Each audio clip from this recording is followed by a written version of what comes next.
Hello everyone, कैसे हैं आप सब लोग? Okay, so welcome to White Ray institute. Today we people will start with the physiology of digestion. Last lecture में हमने डाइजेस्टिव सिस्टम एक्सप्लेन किया था डिटेल में, जिसमें हमने एलिमेंट्री कैनाल और एसोसिएटेड डाइजेस्टिव ग्लैंड्स जो हैं वो समझ लिए हैं. तो याद रखिए, फिजियोलॉजी ऑफ डाइजेशन समझने के लिए ये समझना ज़रूरी है होगा आपको कि डाइजेस्टिव सिस्टम होता क्या है. तो इसलिए पिछला लेक्चर जो है वो आप ज़रूर देखिएगा, तभी इस लेक्चर को जो है वो आपको समझ में आएगी, आपके दिमाग में तभी चीज़ें जाएंगी. ठीक है बेटा, तो चलिए शुरुआत करते हैं. बहुत ही अमेजिंग हमारा ये टॉपिक है आज का, कैसे हम अलग अलग जो खाना है उसको डाइजेस्ट कर पाते हैं. राइट, सो हमने पिछले लेक्चर में सीखा ये कि digestion is the mechanical and chemical breakdown of complex and unabsorbable food into simpler and absorbable nutrients. So here in the digestion, अब हम सबसे पहले बात करेंगे digestion of first biomolecule which is our carbohydrates. Digestion of carbohydrates. Carbohydrates का मतलब है hydrates of carbon. जब कार्बन को आप पानी से नहला देते हैं, कार्बोहाइड्रेट्स बनते हैं. खाने में जो हम कार्बोहाइड्रेट्स खाते हैं वो है स्टार्च, ओलिगोसेक्राइड्स जिनमें मेनली डाइसेक्राइड्स हम खाते हैं, और हम सैलेड भी खाते हैं which is in the form of cellulose. देखिए, हम सेल्यूलोज को डाइजेस्ट नहीं कर पाते, सो ये हमारे फूड में बल्क की तरह ही एक्ट करता है and it will help in aiding the process of digestion. Cellulose को तोड़ने के लिए we do not have any enzyme which will cleave off the bond between the glucose molecules present in the cellulose. The bond between adjacent glucose units in cellulose, जो bond होता है वो होता है बीटा 1,4 ग्लाइकोजिडिक बॉन्ड. इसको तोड़ने के लिए हमारे डाइजेस्टिव ट्रैक में कोई डाइजेस्टिव एंजाइम ना होने की वजह से cellulose will not be digested in our alimentary canal. We can digest starch और डाइसेक्राइड्स. स्टार्च हमारा मेन कार्बोहाइड्रेट है जो हम खाते हैं. ये जो स्टार्च है यूजुअली रोटी की फॉर्म में या चावल की फॉर्म में हम खाते हैं बेटे. तो स्टार्च की अगर बात की जाए, if we talk about starch, जो आपने मान लीजिए आपने रोटी खाई जिसमें स्टार्च मौजूद है, या आपने चावल खाए, कैसे डाइजेस्ट होंगे ये? तो रोटी या चावल जब हमने कंज्यूम करे तो हमारी बक्कल कैविटी में डाइजेस्टिव एंजाइम है सेलिवरी अमाइलेज.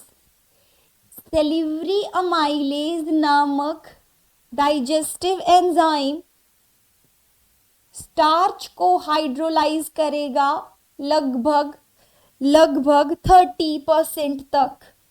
तो 30% of the starch will be hydrolyzed in the buccal cavity. आप देखिए कि हमारी बक्कल कैविटी में रिलीज होता है सेलिवरी ग्लैंड्स द्वारा.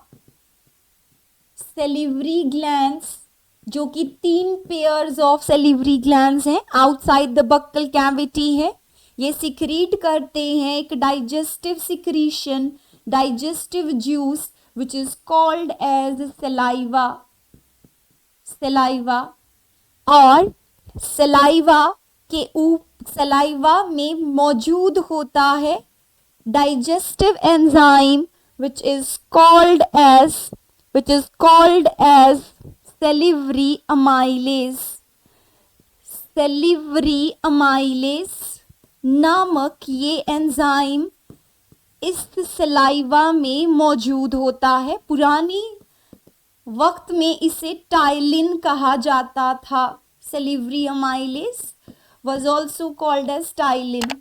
तो जो हमने खाना खाया या स्टार्च खाया, उस पे जो हमने स्टार्च खाया बेटा,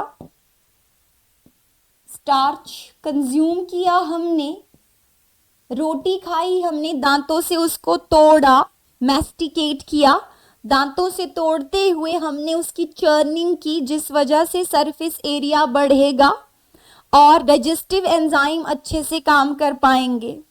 तो मैकेनिकल ब्रेकडाउन दांतों से हो रहा है।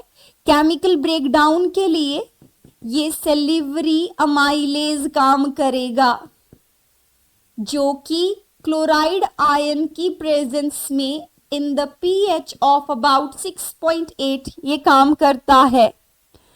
हम मैक्सिमम 30% स्टार्च बक्कल कैविटी में हाइड्रोलाइज कर पाते हैं, और स्टार्च जब टूटता है तो एक तरह का डाइसेक्राइड बनता है विच इज कॉल्ड माल्टोज।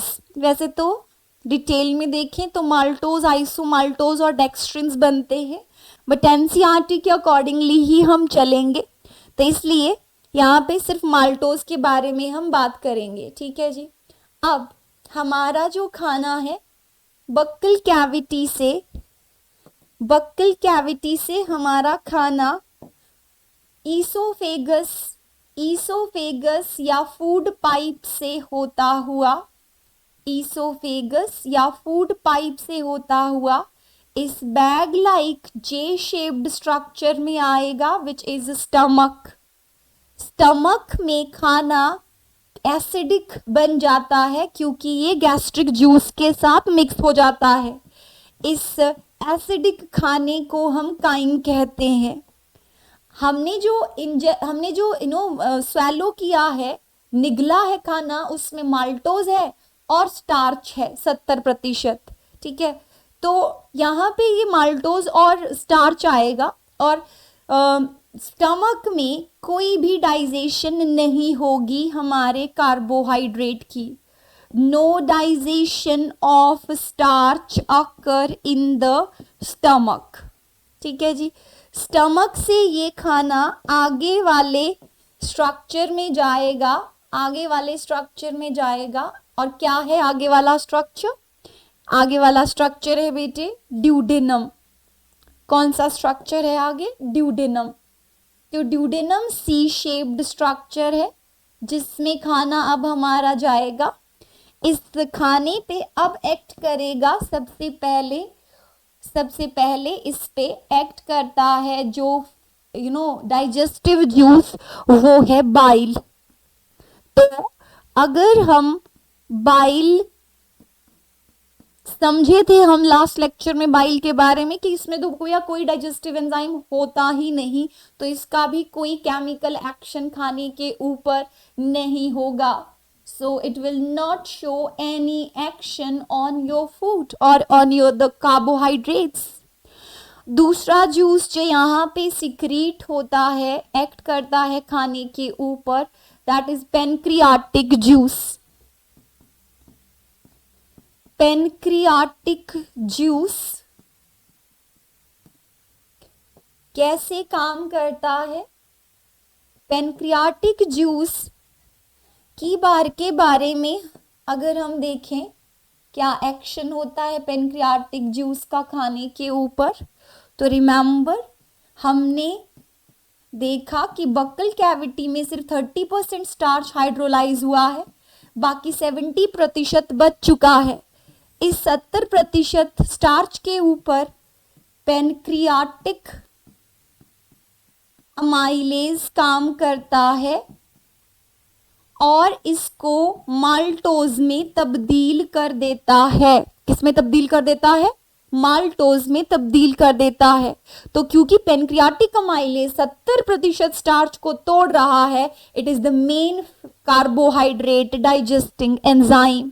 तो you must be knowing main carbohydrate digesting enzyme है हमारा पेनक्रियाटिक अमाइलेज। थर्ड जूस जो खाने पे एक्ट करता है हमारा, वो खुद ड्यूडेनम से सिक्रीट या स्मॉल इंटेस्टाइन से सिक्रीट होता है, and that is succus entericus which is also called as intestinal juice। तो आइए सीखते हैं इंटेस्टाइनल जूस कैसे काम करता है भाई खाने के ऊपर या हमारे कार्बोहाइड्रेट के ऊपर। How it will work, let us see. या तो हियर सक्कस एंटेरिकस जो है, इसका एक्शन अगर हम देखते हैं ऑन आवर फूड, तो डियर इसमें प्रेजेंट होते हैं disaccharidases. So you must be knowing digestion of disaccharides starts and completes in small intestine. Disaccharidases कौन कौन से हैं इसमें? माल्टोज पे एक्ट करता है डाइसैक्रिडेज जिसका नाम है माल्टेज, और इसको ग्लूकोज और ग्लूकोज नामक दो टुकड़ों में तोड़ देता है। फिर लैक्टोज जिसको आमतौर पर हम मिल्क शुगर कहते हैं, दूध में मौजूद होती है ये चीनी, लैक्टोज के ऊपर एक्ट करता है लैक्टेज और इसको ग्लूकोज और गैलेक्टोज नामक दो टुकड़ों में तोड़ देता है। सुक्रोज जो कि केन शुगर है, गन्ने वाली शुगर जो होती है हमारी, उसके ऊपर एक्ट करता है सुक्रेज या इन्वर्टेज और इसको ये तोड़ देता है ग्लूकोज और फ्रक्टोज में। तो भैया यहाँ पर कहानी जो है वो समाप्त हो चुकी है कार्बोहाइड्रेट्स की डाइजेशन की। डाइजेशन ऑफ कार्बोहाइड्रेट कंप्लीट हो गया है स्मॉल इंटेस्टाइन में। स्टार्ट हुआ बक्कल कैविटी में, खत्म हुआ स्मॉल इंटेस्टाइन में।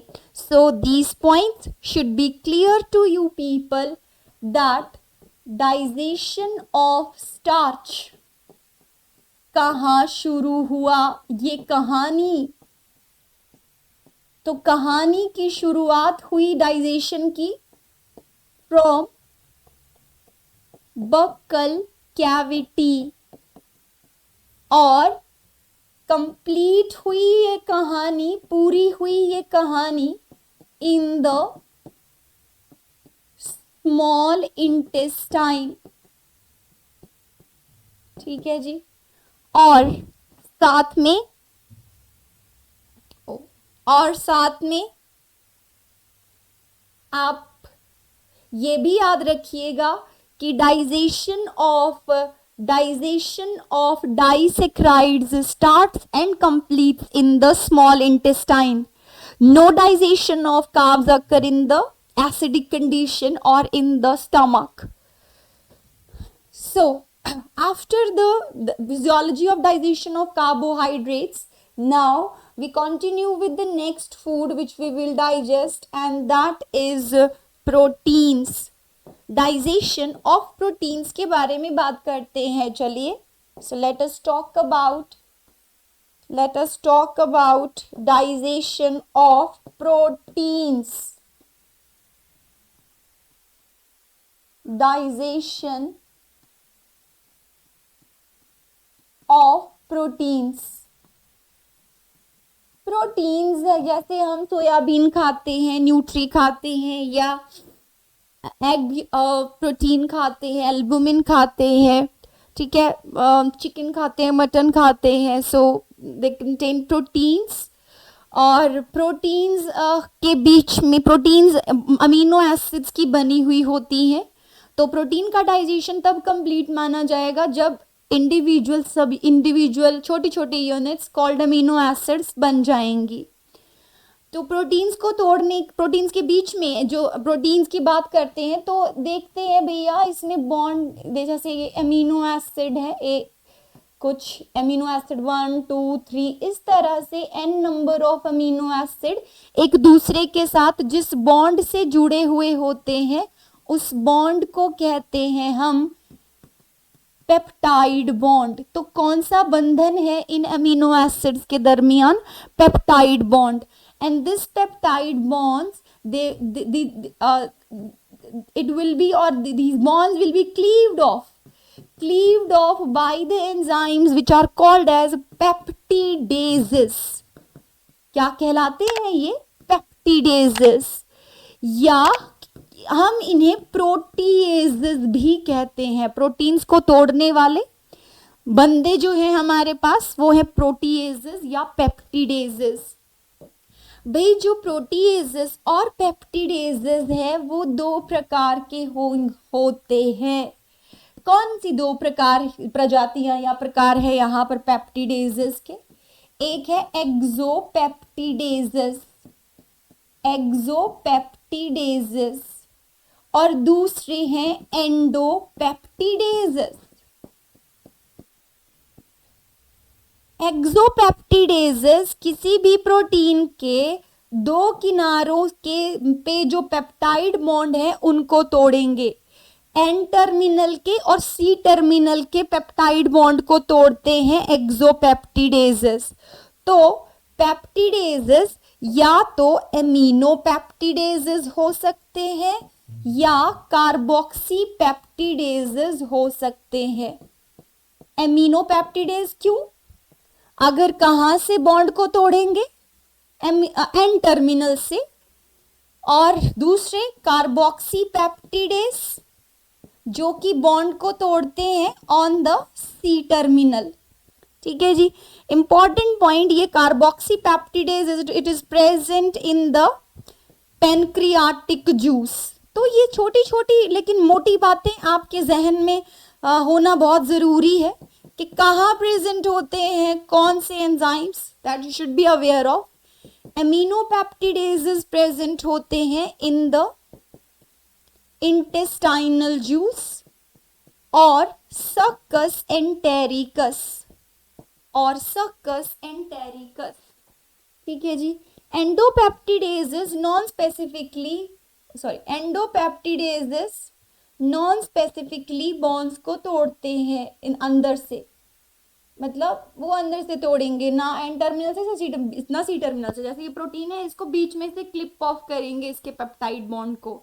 जो दोनों किनारों पे तोड़ते हैं वो तो हो गए एक्सोपेप्टिडेज, जो अंदर से तोड़ रहे हैं बॉन्ड को वो हो गए एंडोपेप्टिडेजेस, जिसमें एग्जांपल्स हमारे पास है trypsin, pepsin, chymotrypsin. So they are endopeptidases. Clear है जी? Okay, is it clear? या सो नाउ अब अगर हम प्रोटीन्स की डाइजेशन की बात करते हैं तो भाई हमारे मुंह में, हमारे बक्कल कैविटी में कोई डाइजेस्टिव एंजाइम नहीं है जो प्रोटीन को तोड़ेगा। सो प्रोटीन की डाइजेशन मुंह में तो नहीं होगी। पहला पॉइंट ये। हमने खाना निगला, हमने सोयाबीन खाई पकी हुई ऑफ कोर्स, और निगली ईसोफेगस के थ्रू हमारे स्टमक में गई। स्टमक में डाइजेस्टिव एंजाइम है which is called as pepsinogen. तो रिमेंबर, हमारा जो प्रोटीन की डाइजेशन होगी that will starts in the stomach.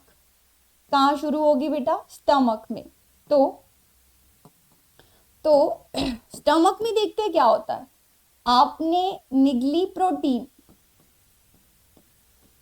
Undigested form में पहुंच गई, ये स्टमक के पास। स्टमक बोलता है भाई मैं ना तेरे को तोड़ूंगा, तेरे को टुकड़ों में तोड़ूंगा। तो प्रोटीन यहाँ पे जब स्टमक में आती है तो क्या क्या कंडीशन, क्या क्या यहाँ पे चीजें होंगी, आइए देखते हैं। भाई पहली बात, पेप्सिनोजन नामक जो प्रोटीन डाइजेस्टिंग एंजाइम है और इनएक्टिव अवस्था में है, इसको HCl नामक ये प्राणी बोलेगा कि भाई अब ना तेरा काम करने का वक्त आ चुका है, कृपया तू एक्टिवेट हो जा। तो पेप्सिनोजन से पेप्सिन बन जाएगा। ये पेप्सिन अब आपकी खाई हुई प्रोटीन्स पे एक्ट करेगा। पेप्सिन आपकी कंज्यूम्ड प्रोटीन पे एक्ट करेगा और इसके छोटे टुकड़े करेगा, जो कहलाएंगे प्रोटीओजेस और पेप्टोन्स। प्रोटीओजेस और पेप्टोन्स नामक टुकड़े हो गए जी प्रोटीन के। तो ये कंडीशन है काइम की कि इस तरह से डाइजेशन हुई स्टमक में। फिर खाना जो है या प्रोटीन जो है अगले हिस्से में गई हमारे विच इज ड्यूडेनम। ड्यूडेनम में कहानी वही सेम कि पहले बाइल एक्ट करेगा, लेकिन बाइल तो यहाँ पे थोड़ा निकम्मा है केमिकल डाइजेशन के लिए, कोई काम नहीं करता because it is not having any digestive enzyme, so no chemical action of bile on the protein. दूसरा जूस जो इस पे एक्ट करेगा खाने पे वो है pancreatic juice. So pancreatic juice का इफेक्ट देखते हैं अगर हम। सो डियर, पेनक्रियाटिक जूस में है ट्रिप्सिनोजन। ट्रिप्सिनोजन प्रेजेंट है।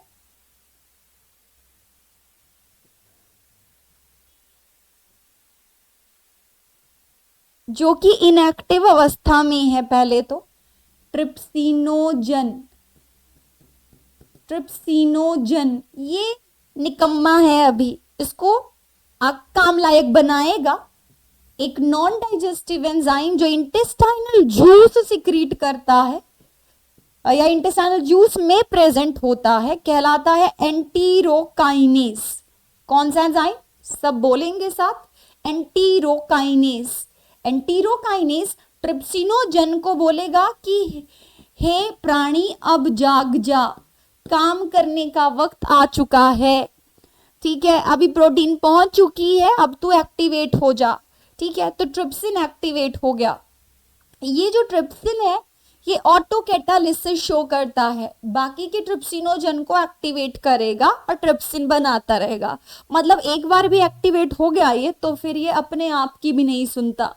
So it will keep on activating itself, self motivated हो जाएगा ये। फिर इसको बार बार बोलने की जरूरत नहीं पड़ेगी, भाई पढ़ ले तेरा एग्जाम है, ये खुद समझ जाएगा कि भैया इसका काम है अभी पढ़ना।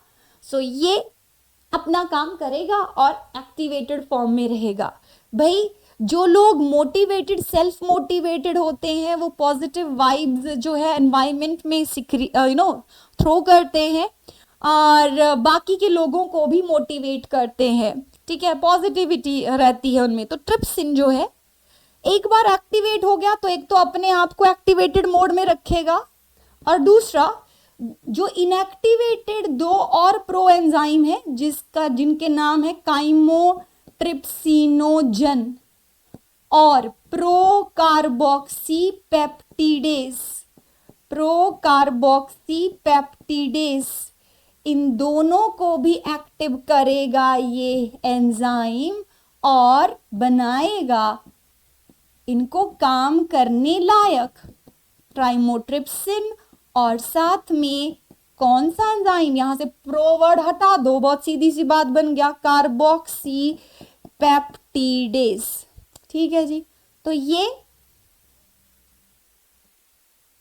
एक स्टेज सेट हो गया अभी स्मॉल इंटेस्टाइन में प्रोटीन की डाइजेशन होने के लिए।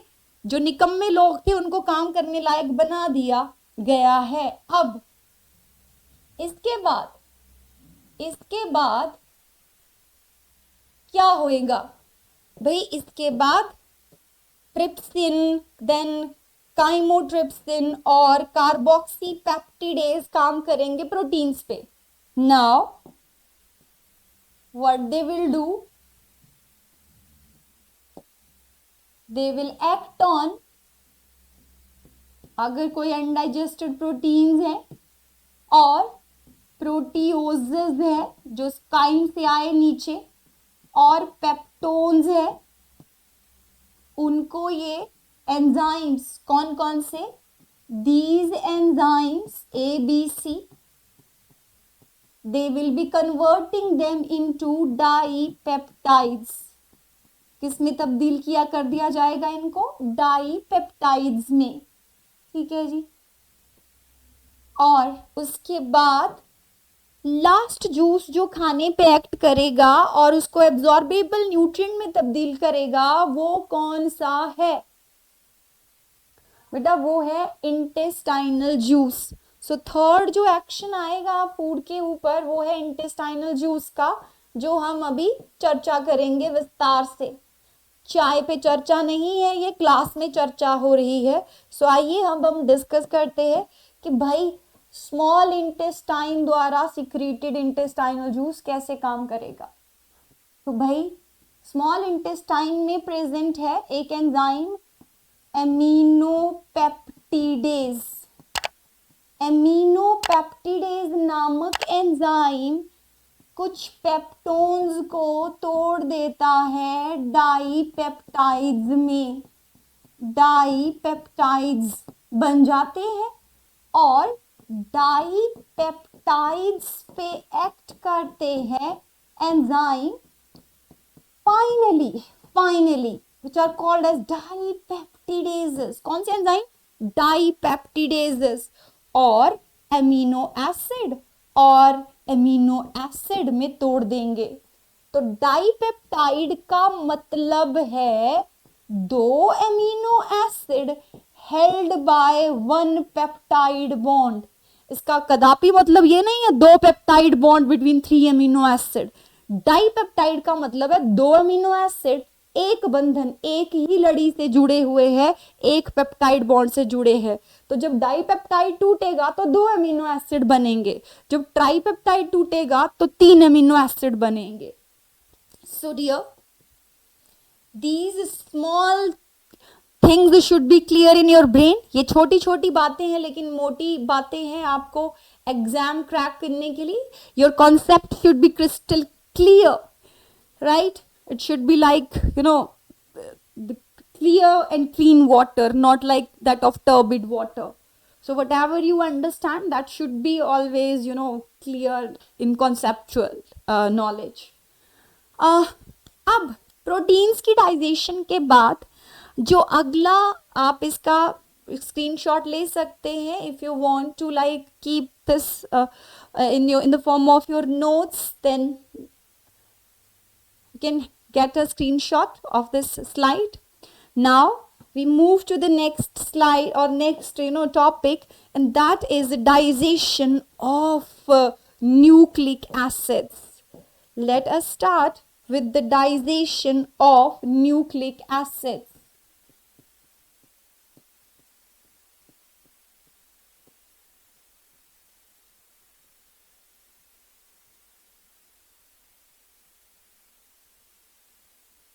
Yeah, so this is the name of the topic, digestion of nucleic acid. Now, भाई न्यूक्लिक एसिड जो है वो सभी, जैसे आप पोटैटो खा रहे हैं, कोई भी सब्जी, कोई भी आप टिश्यू खा रहे हैं, उनमें सब में सेल्स प्रेजेंट है और सेल के अंदर, न्यूक्लियस के अंदर डीएनए और आरएनए ऑफ कोर्स साइटोप्लाज्म में प्रेजेंट होता है। तो न्यूक्लिक एसिड्स जो हैं वो दो प्रकार के हैं हमारे लिविंग वर्ल्ड में, या तो डीएनए या आरएनए। डीएनए या आरएनए, याद रखिए इनकी डाइजेशन शुरू होती है स्मॉल इंटेस्टाइन में, खत्म भी होती है स्मॉल इंटेस्टाइन में। जहां शुरू वहीं खत्म। कैसे भाई? स्मॉल इंटेस्टाइन में जाते हुए आपने पहले, अगर पिछला लेक्चर आपको पता है, पिछला टॉपिक पता है, तो मैंने आपको बताया था कि स्मॉल इंटेस्टाइन में रिलीज हो रहा है पहले बाइल, फिर पेनक्रियाटिक जूस, फिर इंटेस्टाइनल जूस। बाइल का तो कोई काम नहीं है for the chemical digestion of the food. Pancreatic juice में प्रेजेंट है न्यूक्लिएजेस जो न्यूक्लिक एसिड्स को तोड़ेंगे। डीएनए को तोड़ने के लिए डीएनएस, आरएनए को तोड़ने के लिए आरएनएस प्रेजेंट होते हैं इंटेस्टाइनल जूस में, पेनक्रियाटिक जूस में। So let us see the reaction, the chemical reactions which are occurring over in the small intestine. Action of pancreatic juice on the nucleic acid. Nucleic acids पे act करते हैं nucleases और इनके टुकड़े करेंगे which are called as nucleotides. ठीक है जी। Nucleotides नामक टुकड़ों पे एक्ट करेगा इंटेस्टाइनल जूस में मौजूद एक enzyme which is called as nucleotidases. ठीक है जी। न्यूक्लियोटाइडेज जब एक्ट करते हैं तो बनती है न्यूक्लियोसाइड नामक प्रोडक्ट और साथ में रिलीज हो जाता है इनऑर्गेनिक फॉस्फेट। ओके जी। इसके बाद एक्ट करेगा अगला वाला एंजाइम जो इंटेस्टाइनल जूस का ही है, उसका नाम है न्यूक्लियोसाइडेज। ये इस पे एक्ट करेगा और इसको कन्वर्ट कर देगा नाइट्रोजिनस बेस में और साथ में बन जाएगी 5 कार्बन वाली पेंटोज शुगर, जो कि डीएनए के केस में डीऑक्सीराइबोज होती है, यस और नो, और आरएनए के केस में राइबोज होती है। सो with this the digestion of nucleic acids is complete. ठीक है जी। So this is how the digestion of nucleic acid will occur. Now, after this, we will start to discuss the very, very important and amazing and interesting food to be digested, which is fats. So let us discuss about the digestion of the fats. Digestion of fats.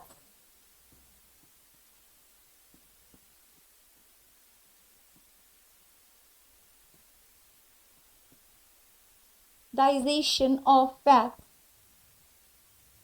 Okay. Oh.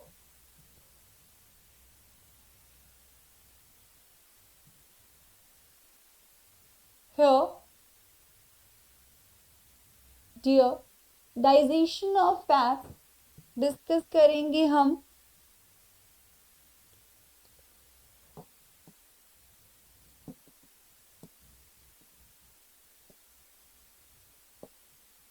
Okay. जो भी खाने में हम fats खाते हैं वो neutral fats या true fats होते हैं, जो कि ट्राइग्लिसराइड्स कहलाते हैं। ट्राइग्लिसराइड में एक ग्लिसरॉल 3 फैटी एसिड्स के साथ 3 एस्टर बॉन्ड्स से जुड़ा हुआ होता है। तो जब भी एक ट्राइग्लिसराइड टूटेगा तो एक ग्लिसरॉल और 3 फैटी एसिड के मॉलिक्यूल प्रोड्यूस होंगे as a digested nutrient. Clear है जी? अगर नहीं क्लियर तो let me repeat once again कि जब कोई ट्राइग्लिसराइड का मॉलिक्यूल हाइड्रोलाइज होता है लाइपेजेस द्वारा, लिपिड डाइजेस्टिंग एंजाइम द्वारा, तो एक ग्लिसरॉल और 3 फैटी एसिड्स के मॉलिक्यूल बनेंगे। ठीक है, इसको छोड़ के कोई और ऑप्शन आता है वो सब गलत है। 2 ग्लिसरॉल 1 फैटी एसिड या 3 glycerol 3 fatty acid, so everything is incorrect except one thing, that 1 glycerol and 3 fatty acids will be produced as a digested product of the triglycerides.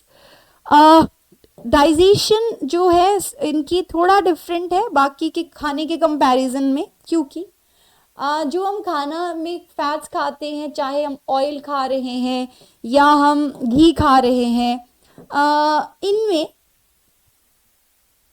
इनमें जैसे हमने ऑयल खाया या हमने घी खाया, भाई मुंह में तो कोई डाइजेस्टिव एंजाइम इनको डाइजेस्ट करने के लिए नहीं है।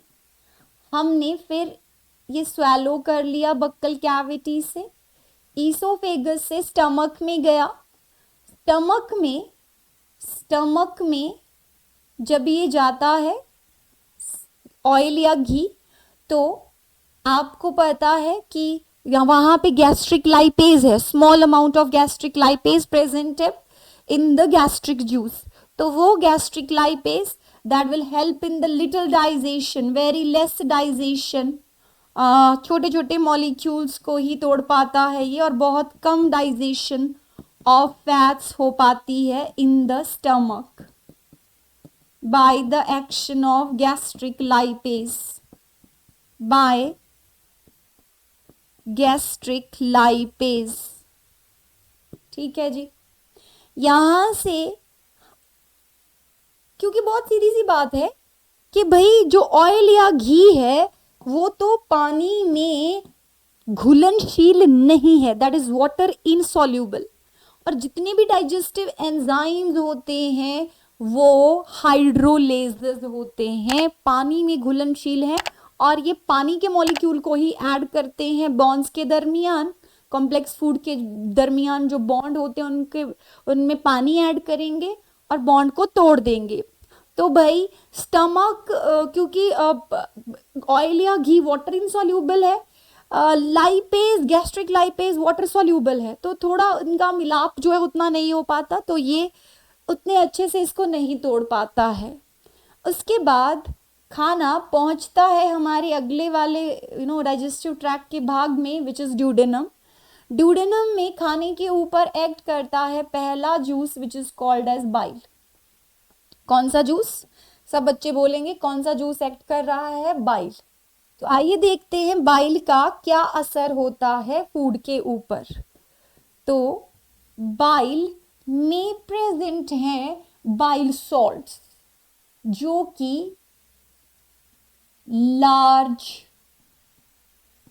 और वाटर इनसॉल्यूबल मॉलिक्यूल्स को, वाटर इनसॉल्यूबल फैट मॉलिक्यूल्स को, लार्ज फैट के मॉलिक्यूल्स को bile salt which are sodium glycolate, sodium taurocholate, वो इसको छोटे छोटे टुकड़ों में हथौड़े की तरह तोड़ देते हैं। तो ये स्मॉल फैट के मॉलिक्यूल बन जाते हैं। सरफेस एरिया इनका बहुत ज़्यादा बढ़ गया, इस वजह से अब ये वाटर में घुलनशील हो गए, वाटर सॉल्यूबल हो गए। इस प्रक्रिया को हम कहते हैं emulsification. It is just like the cleansing action of the soap. आपके कपड़ों में जो गंदगी होती है that is a form of oil.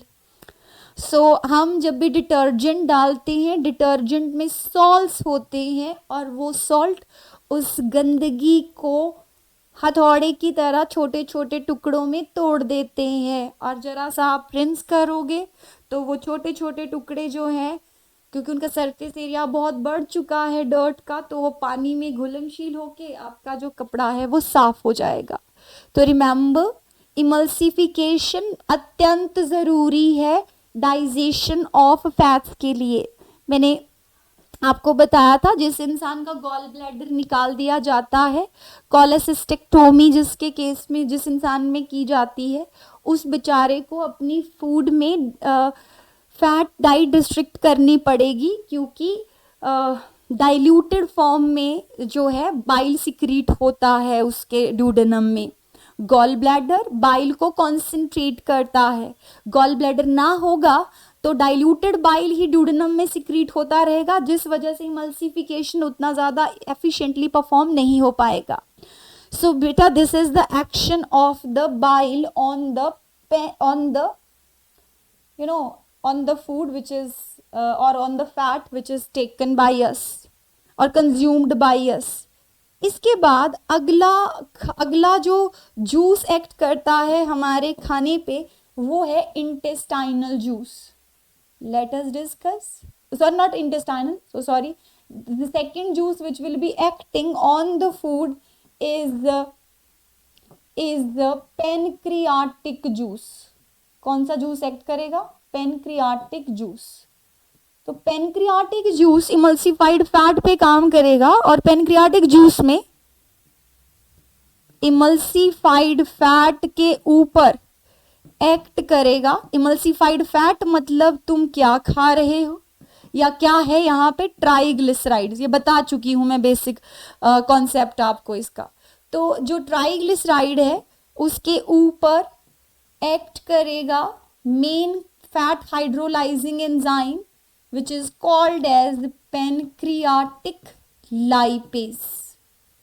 Pancreatic lipase इस पे एक्ट करता है और इसको तोड़ देता है डाइग्लिसराइड्स में और साथ में एक फैटी एसिड रिलीज हो जाता है। मेन फैट हाइड्रोलाइजिंग एंजाइम है हमारा पेनक्रियाटिक लाइपेज, जिसे स्टेप्सिन भी कहा जाता है। ठीक है, लास्ट एंजाइम जो खाने पे एक्ट करेगा that is secreted by the pancreatic juice, and let us discuss about that कि how the pancreatic juice will be acting on the fat, not pancreatic, sorry, intestinal juice. So intestinal juice क्या करेगा भैया, जो diglyceride बनाए pancreatic lipase ने, उस पे act करेगा enzyme which is intestinal lipase, intestinal lipase, और उसको तोड़ेगा into monoglycerides, monoglycerides plus fatty acid. तो एक फैटी एसिड यहां रिलीज हुआ, दूसरा ये रिलीज हो गया। इस मोनोग्लिसराइड पे दोबारा से एक्ट करेगा इंटेस्टाइनल लाइपेज और बनाएगा अल्टीमेटली ग्लिसरॉल और साथ में fatty acid. So hence the digestion of fats is completed, in which there is formation of 1 glycerol and 3 fatty acid. एक ट्राइग्लिसराइड का ये मॉलिक्यूल जो है वो टूटा और अल्टीमेटली प्रोड्यूस हुआ एक ग्लिसरॉल और 3 fatty acid. So dear, with this we have completed the physiology of digestion of different types of food. Now the screen is clear. Okay. तो डाइजेशन लिपिड्स की या फैट्स की शुरू होती है स्टमक में और कंप्लीट होती है स्मॉल इंटेस्टाइन में, पहली बात। दूसरी बात, ये इमल्सिफिकेशन बहुत ज़्यादा ज़रूरी है फॉर द एफिशिएंट और for the digestion of the fats. Emulsification is brought by the bile, in which there are present bile salts, जो बड़े फैट के मॉलिक्यूल को छोटे छोटे टुकड़ों में तोड़ेंगे, जिस वजह से वो पानी में घुलनशील हो जाएंगे। इस घुलनशील फैट के मॉलिक्यूल पे एक्ट करेगा पेनक्रियाटिक लाइपेज और उसको डाइग्लिसराइड और साथ में फैटी एसिड में तोड़ देगा, परे मारेगा कि भैया मेरा काम हो गया। उसके बाद इंटेस्टाइनल लाइपेज आएगा और डाइग्लिसराइड पे एक्ट करेगा मोनोग्लिसराइड और साथ में एक फैटी एसिड और निकाल देगा।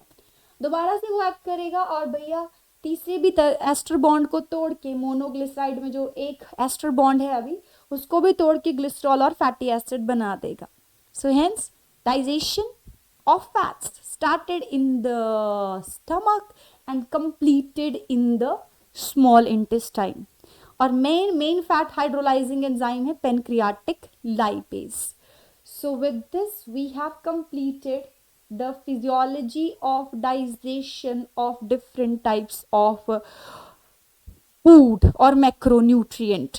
सो this is all for today. इतना काफ़ी है, ये आप पढ़ें और रिवाइज करें, and we'll see you in the next lecture. Till then, keep studying and do hard work and take care of yourself. Bye bye.